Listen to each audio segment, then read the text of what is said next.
The playoff push continues. The Fargo Force in action at home tonight, looking to get back into the win column as the postseason quickly approaches. The Force looking to halt a 4-game losing skid has brought them down to 3rd place in the USHL standings. They are still the top team in the West and look to solidify that ranking with a win tonight against the Sioux City Musketeers.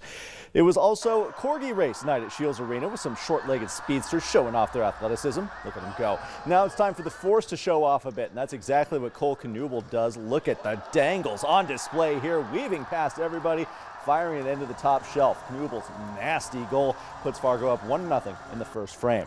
The Force looking to double that lead now. Gertz Silkins with the wraparound chance, but Muskie goalie Samuel Urban stonewalls him against the post. Tensions running high too as the Force are kept off the board. Still a 1-0 game. We're approaching the tail end of the first period now. Sioux City on the attack. Tom Lepanin takes the feed and snipes this one in from a long way out. The blue liner tickling the twine to tie us up at 1 with just under 2 minutes left in the first period. The Muskies have a golden chance to add another in the final seconds of the opening period. Sioux City with the power play. Ben Duran fires one at the net right off the faceoff, but Mate Marinov stands tall. We finish the first period knotted up at 1 goal each. Both teams trading goals again in the second period, but Sioux City would grab the lead for good midway through the third. Ty Hodson netting the game-winning goal for the Musketeers. That's now the 5th consecutive loss for the Force. They look to get back on the right side of the scoreboard tomorrow night as this series moves down to Iowa.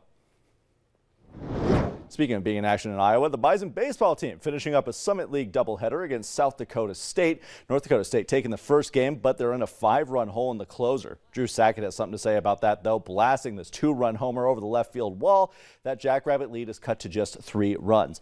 Into the 4th inning now, the Bison continue to chip away. This time is James Dunlap contributing to the home run party. A deep shot to dead center, and it is out of here.